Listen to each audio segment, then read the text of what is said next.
Hello friends, আমি জান্নাতুল ফেরদৌস চলে আসলাম আবারও একটি নতুন মুভির এক্সপ্লেনেশন নিয়ে। কেমন হবে যদি কখনো লিলিপুট সাইজের মানুষ আপনার বাসায় চলে আসে আর যাদের সাহায্যে আপনি সকল অসম্ভব কাজ সম্ভব করতে পারবেন, আর তারা ধীরে ধীরে হয়ে যাবে আপনার সবচেয়ে কাছের বন্ধু। আজ আমরা এমনই এক মুভির এক্সপ্লেনেশন করতে চলেছি যার নাম হলো লিটল ক্যাটম্যান, যেখানে একটি ছোট্ট কিউট মেয়ের জীবনে চলে আসে 5 জন লিলিপুট সাইজের মানুষ, আর তারপর তার জীবনে কি কি ঘটে সেটাই দেখবো আমরা এই মুভিতে। মুভির শুরুতেই আমরা কিউট একটি মেয়েকে দেখতে পাই যার নাম হলো লুসি। লুসি দেখতে যেমন কিউট, পড়ালেখায়ও তেমন মেধাবী, তাই তাকে বাড়িতে এবং ক্লাসে সবাই বেশি প্রাধান্য দিত। অন্যদিকে লুসির একটি যমজ ভাই আছে যার নাম হলো পিপলো। সে লুসির চেয়ে সম্পূর্ণ বিপরীত। তারা একই ক্লাসে পড়ে, কিন্তু পিপলো পড়াশোনায় লুসির চেয়ে অনেক দুর্বল এবং খুব দুষ্ট, তাই লুসির থেকে সে সকলের কাছ থেকে প্রাধান্য কম পেত। তো ক্লাস চলাকালীন সময় তাদের ক্লাস টিচার তাদের জানায় এখন থেকে যাদের স্কোর টপ হবে তারা সামনের বেঞ্চগুলোতে বসবে, আর যাদের স্কোর কম হবে তারা পিছনের বেঞ্চগুলোতে বসবে। এবং টিচার আরো জানায় ফাইনাল এক্সামে যে সবথেকে বেশি নাম্বার পাবে তাকে স্কুল থেকে অনেক বড় একটি অ্যাওয়ার্ড দেওয়া হবে। যেটা শুনে লুসি খুব খুশি হয়, কেননা সে তো ক্লাসে সবসময় টপার হয়, তাই হয়তো অ্যাওয়ার্ডটি সেই পাবে। এদিকে লুসির সঙ্গে সুজুকি নামের একটি মেয়ে বসে। সে লুসির সামনাসামনি অনেক ভালো ব্যবহার করে, কিন্তু ভিতরে ভিতরে সে লুসিকে অনেক হিংসে করে। এরপর স্কুল শেষে লুসি আর পিপলো বাড়ি ফিরে এবং খাবার টেবিলে তারা তাদের মা বাবাকে স্কুলের অ্যাওয়ার্ডের বিষয়ে বলে। এটা শুনে তারা খুব খুশি হয়, কেননা তারা নিশ্চিত ছিল অ্যাওয়ার্ডটি তাদের মেয়ে লুসি পাবে। আর এখানে বোঝা যায় তাদের মা বাবা পিপলোর চাইতে লুসির বেশি খেয়াল রাখে, কেননা লুসির জন্য তারা সমস্ত জায়গায় সম্মান পায় আর পিপলোর জন্য তাদের অপমানিত হতে হয়। লুসি তার মা বাবাকে জানায় পিপলো ক্লাসে খুবই দুষ্টামি করে এবং ক্লাস টিচারের কথায় সে মনোযোগ দেয় না এবং প্রতিদিন সে এমনটি করে, তাই তাদের মা বাবা পিপলোর উপরে অনেক রেগে যায় এবং তাদের মা পিপলোকে অনেক বকা দেয় এবং সে পিপলোকে তার বোনের কাছে থেকে কিছু শিখতে বলে। এরপর তাদের বাবা ফ্রিজ থেকে একটি টিনের জার বের করে যার মধ্যে লুসি এবং পিপলোর পছন্দের মিষ্টি ছিল। জারটি টেবিলে রাখতে পিপলোর সাথে সাথে জারটি ধরতে যায়, কিন্তু ঠিক তখনই তাদের মা জারটি নিয়ে নেয় আর বলে এগুলো শুধু আমার মেয়ে লুসির জন্য, তুমি যেদিন লুসির মতো রেজাল্ট করতে পারবে তখন তোমার বাবা তোমাকেও এনে দেবে। এটা শুনে পিপলোর অনেক মন খারাপ হয়। এরপর মিষ্টি খাওয়ার জন্য লুসি তার রুমে যায় এবং টিনের জারটি খুলে, আর জারটি খুলতেই তার মধ্যে থেকে এক ধরনের আলো বেরোতে থাকে। এতে লুসি খুবই ঘাবড়ে যায়। এরপর সে দেখতে পায় সেই টিনের জারের ভিতর থেকে 5 জন লিলিপুট সাইজের মানুষ বেরিয়ে এসেছে, আর যারা লুসির সম্পর্কে জিজ্ঞাসা করতে থাকে। প্রথমে লুসি অবাক হলেও পরে এত ছোট ছোট মানুষদের কথা বলতে দেখে খুবই খুশি হয় এবং তাদের সঙ্গে সেও কথা বলতে শুরু করে। লুসি জানায় আমার নাম লুসি আর আমি ক্লাস 5-এ পড়ি, কিন্তু তোমরা কে? তোমরা এই জারের মধ্যে কিভাবে এসেছো? তখন তারা জানায় আমরা এই জারের মধ্যেই থাকি। ঠিক তখনই লুসির মা লুসিকে ডাকতে থাকে। লুসি তার মাকে সবকিছু বলতে চায়, কিন্তু ঠিক তখনই লুসির মনে পড়ে যে একসময় তাদের একটা ছোট পোষা প্রাণী ছিল, কিন্তু সেটা তাদের মা রাখতে দেয়নি, তাই সে ভাবে তার মাকে এই বিষয়ে কিছু বলবে না। এরপর লুসি তার মায়ের কাছে আসলে তার মা বাবা তাকে বলে মিষ্টিগুলো যেন সে একা না খায়, তার ছোট ভাই পিপলোকেও যেন দেয়। কিন্তু লুসি জানায় মিষ্টির জারটি সম্পূর্ণ ফাঁকা ছিল, সেখানে কোনো মিষ্টি ছিল না। এটা বলে সে কোনো রকম সেখান থেকে চলে যায়, তার মা বাবাকে এড়িয়ে যায়। এরপর লুসি সেই 5 জন মানুষের জন্য তার স্কেলের সাহায্যে মাপ নিয়ে কিছু জামা কাপড় বানিয়ে দেয় এবং সে কাপড়গুলি তাদেরকে পরিয়ে দেয় এবং লুসি তাদের নাম জানতে চায়, কিন্তু তারা জানায় তাদের কোনো নাম নেই। তাই লুসি তাদের 5 জনের 5টি নাম রাখে। তাদের মধ্যে একটি মেয়ে যার স্বপ্ন ছিল আর্টিস্ট হওয়া, তাই লুসি তার নাম রাখে আর্টিস্ট। দ্বিতীয় জনের স্বপ্ন ছিল বিজনেসম্যান হওয়া, তাই তার নাম রাখা হয় বিজনেসম্যান। তৃতীয় জন সে পড়ালেখা অনেক পছন্দ করত এবং সে ডক্টর হতে চাইতো, তাই লুসি তার নাম রাখে ডক্টর। চতুর্থ জনের নাম রাখে সোলজার, কেননা সে সোলজার হয়ে দেশের মানুষকে রক্ষা করতে চায়। এবং পঞ্চম জন গান গাইতে অনেক পছন্দ করে, তাই তার নাম রাখা হয় সিঙ্গার। এবং তাদের থাকার জন্য লুসি তাদেরকে একটি ঘর বানিয়ে দেয় এবং ঘরটি লুসির বিছানার ঠিক পাশেই রাখে। রাতে যখন লুসি ঘুমাতে যায় তখন ডক্টর নামে সে ছেলেটি তাকে জানায়, আমার পড়াশোনা করতে অনেক বেশি ভালো লাগে, আমি স্কুলে যেতে চাই। লুসি তার কথা মেনে নেয় এবং তাকে জানায়, ঠিক আছে, কাল থেকে তুমি আমার সাথে স্কুলে যাবে। এরপরের দিন লুসি ডক্টরকে চুলের ভিতরে লুকিয়ে স্কুলে নিয়ে যায়, কেননা কেউ যদি তাকে দেখে ফেলে তাহলে অনেক ঝামেলা হতে পারে। এরপর স্কুলে সুজুকি নামে সেই মেয়েটির সঙ্গে লুসির দেখা হয়, যে কিনা লুসিকে খুব হিংসে করত। এখানে সুজুকি লুসিকে জানায়, তোমার ভাই কখনো ক্লাসে মনোযোগ দিয়ে ক্লাস করে না এবং আজকেও সে অনেক দুষ্টুমি করেছে। তখন লুসি বলে, এতে আমি কি করব? তখন সুজুকি বলে, ঠিক আছে, তুমি যখন কিছু করতে পারবে না তাহলে আমি প্রিন্সিপালের কাছে নালিশ করব। আসলে সুজুকি ছোটখাটো বিষয়ে টিচারদের কাছে নালিশ দেয়, আর এটা ছিল তার একটি বাজে অভ্যাস। এদিকে সুজুকির কথায় লুসির খুব রাগ হয় এবং রাগে সে পিপলোকে মারতে যাচ্ছিল, কিন্তু সেখানে ইয়াং নামে একটি ছেলে যে তার ক্লাসমেট ছিল সে তাকে বাধা দেয় আর বলে, তুমি এমন কেন? সবসময় পিপলোর সাথে রাগ করো, তুমি ওর বড় বোন, তোমার উচিত তাকে ভালোভাবে বুঝিয়ে বলা, তাকে রাগ দেখানো নয়। এটা বলে তার উপরে রেগে যায়। তখন ডক্টর চুপি চুপি ইয়াং এর প্যান্টের পকেটের কাছে চলে যায় এবং প্যান্টের ফিতা ধরে টান দেয়, যার ফলে সকলের সামনে ইয়াং এর প্যান্ট খুলে যায়। তাই ইয়াং লজ্জায় সেখান থেকে পালিয়ে যায় এবং সমস্ত বাচ্চারা ইয়াং এর এমন অবস্থা দেখে হাসতে থাকে। এরপর দেখা যায় পিপলো স্কুল শেষে বাড়ি ফিরে তার পোষা কুকুর নিয়ে খেলতে শুরু করে এবং খেলতে খেলতে কুকুরটি নিয়ে লুসির রুমে চলে আসে এবং দুষ্টামি করতে শুরু করে। কিছুক্ষণের মধ্যে কুকুরটি সেই ছোট ঘরটির পাশে চলে যায়, সেখানে বাকি চারজন ছোট মানুষ ছিল। কুকুরটি তখন ছোট বাড়িটি মুখে তুলে নেয় এবং ইচ্ছা মতো নাড়াতে শুরু করে, ফলে সে ছোট বাড়িতে ভূমিকম্প শুরু হয়ে যায়, যার ফলে তারা এদিক সেদিক পড়ে যেতে থাকে। তখন তাদের মধ্যে যে সোলজার ছিল সে একটি ছোট হাতিয়ার দিয়ে কুকুরটিকে আঘাত করে, ফলে কুকুরটি ব্যথা পেয়ে শান্ত হয়ে যায়। কিন্তু পিপলো দেখে কুকুরটির নাক থেকে রক্ত পড়ছে, তাই সে কুকুরটির জন্য মেডিসিন খুঁজতে থাকে। কিন্তু ঠিক তখনই পিপলোকে তার মা ডাক দেয়, ফলে পিপলো ভয় পেয়ে যায়, কেননা সে কুকুরটিকে তার মায়ের আড়ালে লুকিয়ে লুকিয়ে পুষতো। তখন সেই বাড়িতে থাকা ছোট মানুষগুলো এই বিষয়ে জানতে পারে এবং তারা কুকুরটিকে লুকাতে সাহায্য করে। সোলজার কুকুরটির উপরে উঠে বসে এবং কুকুরটিকে জানালা দিয়ে বাড়ির বাহিরে নিয়ে যায়, যাতে পিপলোর মা কিছুই টের না পায়। কিন্তু সোলজার বাহিরে যাওয়ার পর তাকে আর খুঁজে পাওয়া যাচ্ছিল না। তখন রাতে লুসি লুকিয়ে লুকিয়ে সোলজারকে খুঁজতে যায় এবং সঙ্গে সঙ্গে সোলজারকে খুঁজেও পায়, কিন্তু তাকে নিয়ে ঘরে প্রবেশ করার সময় তখনই সেখানে পিপলো চলে আসে এবং সে সোলজারকে দেখে ফেলে। তাই লুসি বাধ্য হয়ে পিপলোকে সব ঘটনা খুলে বলে এবং তাদের মাকে এই বিষয়ে বলতে না করে। তখন পিপলো তার কুকুরটিকে বাহিরে বের হতে সাহায্য করার জন্য সোলজারকে ধন্যবাদ জানায়। এরপর পিপলো বলে, আমার অনেক ইচ্ছে কুকুরটিকে আমার সঙ্গে রাখার, লুকিয়ে লুকিয়ে খেলতে ভালো লাগে না। তখন লুসি বলে, মা বলেছে কুকুরটি তখনই পিপলোর সাথে থাকতে পারবে যখন সে 90 নাম্বার পাবে, কিন্তু পিপলো পড়ালেখায় এত দুর্বল যে তার পক্ষে 90 নাম্বার পাওয়া কখনোই সম্ভব ছিল না, যার ফলে পিপলোর মন খারাপ হয়ে যায়। তখন ডক্টর তাকে জানায়, মন খারাপ করো না, আমি তোমাকে পরীক্ষায় ভালো রেজাল্ট করতে সাহায্য করব। তারপরের দিন তাদের স্কুলে পিপলো এবং লুসির পরীক্ষা ছিল এবং এক্সাম শুরু হওয়ার পর ডক্টর পিপলোকে সাহায্য করেছিল, কিন্তু কোনো এক কারণে লুসি পরীক্ষার হলে সেদিন ঘুমিয়ে পড়েছিল, যার ফলে এবার যখন তাদের রেজাল্ট বের হয় তখন দেখা যায় লুসির চাইতে পিপলো অনেক বেশি নাম্বার পেয়েছে। এতে পিপলো খুব খুশি হয়, কিন্তু তাদের মা বাবা লুসির রেজাল্ট দেখে লুসির উপর প্রচন্ড রেগে যায়, কেননা সে অনেক ভালো স্টুডেন্ট, কিন্তু হঠাৎ করে এত নাম্বার কম কেন পেল।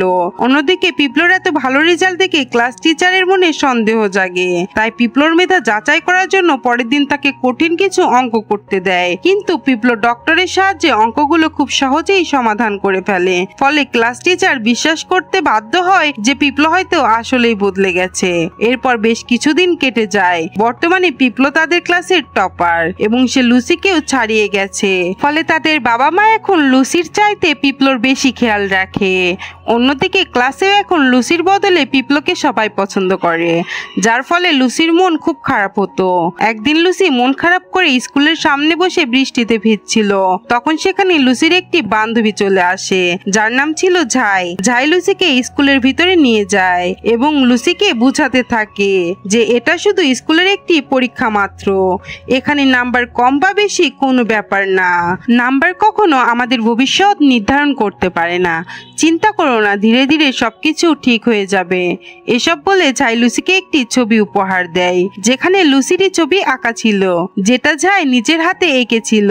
ছবিটি পেয়ে লুসি অনেক খুশি হয় এবং ছবিটি সেই ছোট মানুষদেরকে দেখায় এবং তাদের মধ্যে যে আর্টিস্ট ছিল সে খুবই অবাক হয়ে যায়। তখন লুসি বলে ঝাই অনেক সুন্দর ছবি আঁকে, সে সবকিছু আঁকতে পারে, কিন্তু আমাদের স্কুলে তার এই ট্যালেন্টের কোনো মূল্য নেই, কেননা সেখানে শুধু পরীক্ষার নাম্বার কম বা বেশি দেখে যাচাই করা হয়। এটা শুনে ছোট মানুষগুলো খুব রেগে যায় এবং তারা টিচারদের অফিস রুম ভেঙে ফেলার সিদ্ধান্ত নেয় এবং তারা অফিস থেকে পেইন্টিং কিট চুরি করার পরিকল্পনা করে। পরের দিন সকালে সমস্ত ছোট মানুষ লুসির সঙ্গে স্কুলে আসে এবং তারা অফিস রুমের জানালা দিয়ে অফিস রুমে প্রবেশ করে এবং তারা সকলে মিলে পেইন্টিং কিট খুঁজে বের করে। তারা সকলে মিলে এক এক করে পেইন্টিং কিট নিয়ে যাচ্ছিল। সবাই অফিস রুম থেকে বের হলেও আর্টিস্ট রুম থেকে বের হওয়ার আগেই সেখানে ক্লাস টিচার চলে আসে, কিন্তু টিচার আর্টিস্টকে দেখার আগেই টিচারকে কেউ ডাক দেয়, যার ফলে টিচার সেখান থেকে চলে যায় এবং তারা পেইন্টিং কিট চুরি করতে সক্ষম হয়। লুসি সেই পেইন্টিং কিট গুলো ঝাইকে দেয় যাতে সে পেইন্টিং প্রতিযোগিতায় অংশগ্রহণ করতে পারে। ঝাই ছোট্ট আর্টিস্টকে সঙ্গে নিয়ে কম্পিটিশনের জন্য ছবি পেইন্ট করে। এরপর সেই দিন চলে আসে যেখানে তাদের প্রতিযোগিতা শুরু হয়, কিন্তু সেখানে শুধু মেধাবীরাই অংশগ্রহণ করতে পারে। যাদের নাম্বার কম ছিল তাদের অংশগ্রহণ করতে দেওয়া হয় না, কিন্তু লুসি তা সত্ত্বেও ঝাইয়ের বানানো সেই পেইন্ট নিয়ে চলে আসে এবং সব অতিথিদের মাঝে পেইন্টিংটি দেখায় এবং সবার সাথে কথা বলে। সব অতিথিরা পেইন্টিংটি অনেক পছন্দ করে, কিন্তু লুসি যেহেতু নাম্বার কম পাওয়া সত্ত্বেও এখানে চলে এসেছে, তাই তাকে শাস্তি দেওয়া হয়, কেননা সে অনুষ্ঠানের নিয়ম ভেঙেছে। তাকে শাস্তি স্বরূপ স্কুলের পুরো গ্রাউন্ড ঝাড়ু দিতে বলা হয়। লুসি যখন গ্রাউন্ড ঝাড়ু দিচ্ছিল তখন সেখানে লুসির সব বন্ধুরা চলে আসে এবং তাকে সাহায্য করে। তখন স্কুলের মাইকে বলা হচ্ছিল যে যেসব বাচ্চাদের নাম্বার কম থাকবে তারা কোনো প্রতিযোগিতায় অংশগ্রহণ করতে পারবে না। এরপর লুসি এই কথাগুলো তার ছোট্ট বন্ধুদেরকে জানায়। এটা শোনার পর তারা আরো অনেক বেশি রেগে যায় আর তারা সিদ্ধান্ত নেয় যে যেসব বাচ্চারা পরীক্ষায় কম নাম্বার পায় তাদেরকে তারা সবাই মিলে মেধাবী করে তুলবে। পরের দিন লুসি তার 5 জন বন্ধুদেরকে সাথে নিয়ে স্কুলে চলে আসে এবং তার সমস্ত বন্ধুদের সাথে এই 5 জন ছোট মানুষের পরিচয় করিয়ে দেয়। তারা এই ছোট্ট মানুষগুলো দেখে খুব অবাক হয়, কিন্তু লুসি তাদেরকে সব ঘটনা খুলে বলে। এরপর সেই 5 জন জানায়, আমরা তোমাদের টেস্ট পরীক্ষায় সাহায্য করব যাতে তারা সবাই মিলে পরীক্ষায় ভালো রেজাল্ট করতে পারে। এর কিছুদিন পর তাদের টেস্ট পরীক্ষা শুরু হয় এবং তারা তাদের প্ল্যান মতো যে যার সিটে বসে, কিন্তু বিপত্তি তো তখনই ঘটে যখন ক্লাস টিচার রুমে ঢুকে তাদের সিট চেঞ্জ করতে বলে। কিন্তু তারপরেও তারা সবকিছু ম্যানেজ করে নেয় এবং ছোট্ট বন্ধুরা তাদেরকে পরীক্ষায় সাহায্য করে এবং তারা খুব ভালোভাবে পরীক্ষা দেয়। এরপর তাদের পরীক্ষার রেজাল্ট বের হলে দেখা যায় তারা সবাই পাস করেছে। এমনকি তারা শুধু পাসই করেনি, তারা অনেক ভালো নাম্বার পেয়েছে। কিন্তু অন্যদিকে ক্লাস টিচার জানতে পারে যে তারা সকলে নকল করে পাস করেছে, আর এ বিষয়ে টিচারকে জানিয়েছে সুজুকি, যে লুসিকে খুবই হিংসা করত। আসলে সুজুকি পরীক্ষা শেষে ক্লাসরুমে সেই ছোট্ট ছোট্ট চিরকুটগুলো পেয়েছিল যেগুলো দিয়ে তারা নকল করেছিল। এরপর সেখানে প্রিন্সিপালও চলে আসে। ক্লাস টিচার সেখানে সবার কাছে জানতে চায় এই নকলের কাগজগুলো কে ক্লাসে এনেছে। তখন লুসি তার সমস্ত বন্ধুদেরকে বাঁচানোর জন্য বলে কাগজগুলো সে এনেছিল।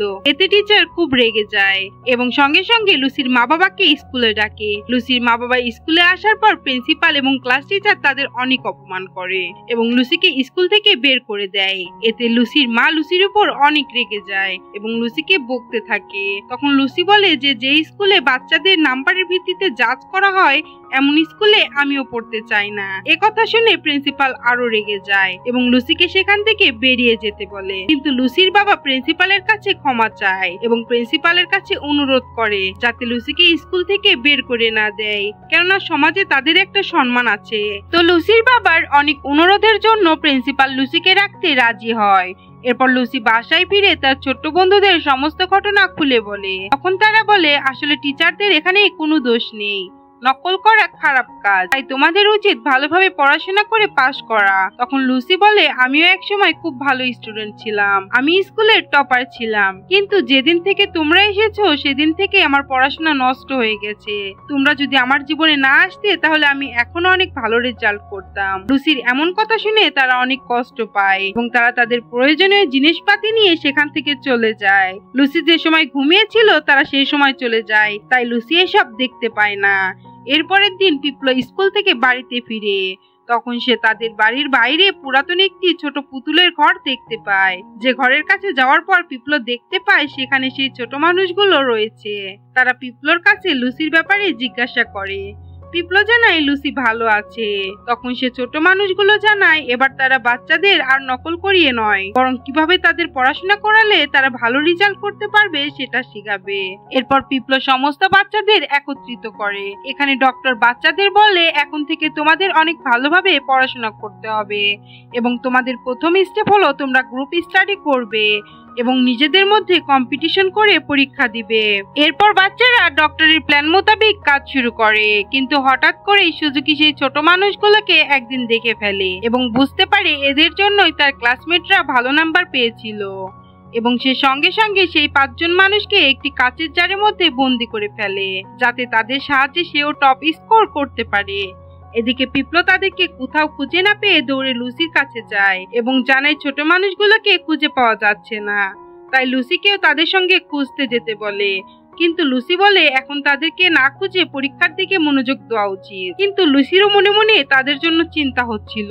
অন্যদিকে সুজুকি সেই ছোট মানুষগুলোকে তাদের স্কুলের পুরনো একটি স্টোর রুমে নিয়ে আসে যেখানে কেউ প্রবেশ করে না এবং এখানে সুজুকি ছোট মানুষগুলোকে জার থেকে বাইরে বের করে দেয়। এর কিছুক্ষণ পরে সেখানে একটি ইঁদুর চলে আসে এবং ইঁদুরটি তাদের উপরে হামলা করতে যায়। তখন সুলজার ইঁদুরটির সাথে লড়াই করতে থাকে।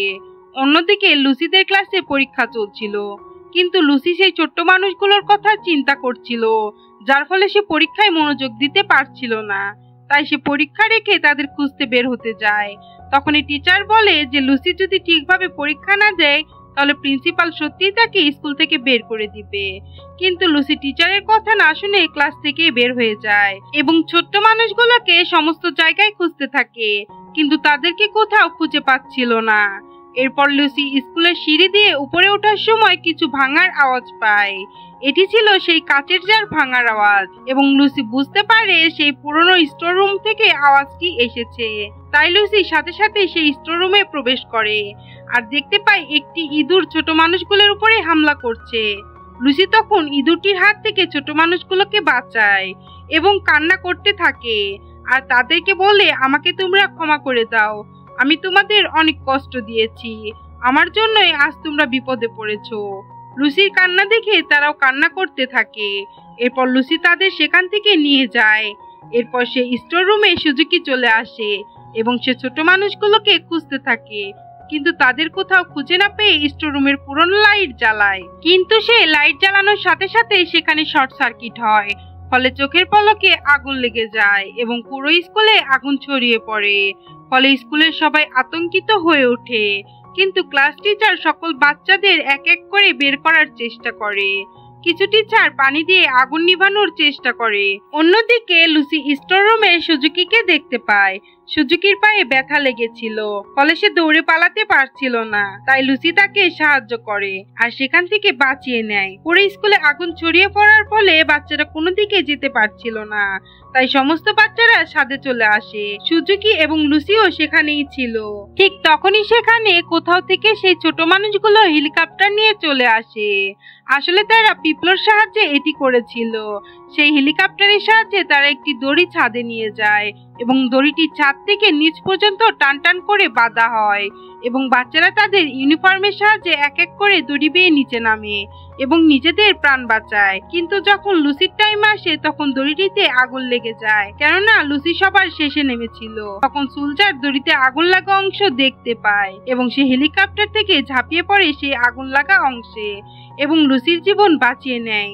এতক্ষণে সবাই সেই ছোট মানুষগুলোর কথা জেনে গিয়েছিল, তাই সবাই সোলজারের জন্য চিন্তিত হয়ে পড়ে। এরপর সবাই মিলে সোলজারকে হাসপাতালে নিয়ে যায়। তার অবস্থা খুবই খারাপ ছিল এবং সোলজারের রক্তের প্রয়োজন ছিল।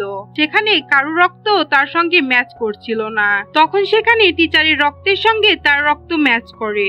তখন টিচার সোলজারকে রক্ত দেয় এবং তাকে বাঁচিয়ে নেয়।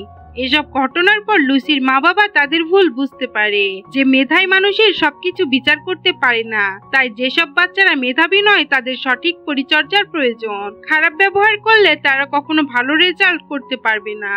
আর সন্তান যেমনই হোক না কেন, সব সন্তানকে সমানভাবে দেখা উচিত। এরপর ছোট্ট সোলজারকে দেখানো হয় সে এখন অনেকটাই সুস্থ হয়ে গেছে। এই ঘটনার বেশ কিছুদিন পরে দেখানো হয় লুসির স্কুলের ফাইনাল এক্সামের অ্যাওয়ার্ড দেওয়া হচ্ছে, আর লুসি সেখানে টপ স্কোর করেছে। লুসি আবারও পড়ালেখায় মনোযোগী হয়ে উঠেছে। এখানে লুসি সকলের উদ্দেশ্যে বলে, আমাদের জীবনে ভালো মন্দ থাকবে, কখনো ভালো রেজাল্ট করব, কখনো খারাপ রেজাল্ট করব, তাই এটা নিয়ে কখনো মন খারাপ করা যাবে না। আমাদের ভালো রেজাল্ট হওয়ার চাইতে একজন ভালো মানুষ হওয়া বেশি দরকার, তাহলে আমরা সফল হতে পারবো। এরপর দেখানো হয় সেই ছোট্ট মানুষেরা লুসির কাছ থেকে বিদায় নিচ্ছে। তারা জানায় তারা ভিন্ন গ্রহের প্রাণী, তাদের গ্রহের সব মানুষই এমন ছোট। তারা আসলে লুসিদের সাহায্য করার জন্যই এসেছিল, আর তারা যেহেতু তাদের কাজে সফল হয়েছে তাই তাদের এখন ফিরে যেতে হবে। যদিও লুসি এতে অনেক কষ্ট পাচ্ছিল, তবুও সে তাদের হাসি মুখে বিদায় দেয়। যাওয়ার সময় আর্টিস্ট দূর থেকে লুসির দিকে একটি কাগজ ছুঁড়ে মারে। লুসি কাগজটি খুলে দেখতে পায় এটি একটি পেইন্টিং, যেখানে লুসি এবং তার ছোট্ট বন্ধুরা রয়েছে, যেটি আর্টিস্ট নিজের হাতে এঁকেছিল। লুসি এটি দেখে অনেক ইমোশনাল হয়ে যায়, আর সেই পেইন্টিংটিকে সারা জীবনের জন্য তার কাছে যত্ন করে রাখার সিদ্ধান্ত নেয়, কেননা এটিই ছিল তার ছোট্ট বন্ধুদের দেওয়া শেষ উপহার। আর এরই সঙ্গে এই গল্পটি এখানেই শেষ হয়ে যায়। তো আজকের এই মুভির গল্পটি আপনাদের কেমন লাগলো অবশ্যই কমেন্ট করে জানাবেন, এবং ভালো লাগলে অবশ্যই চ্যানেলটিকে সাবস্ক্রাইব করতে ভুলবেন না। ধন্যবাদ।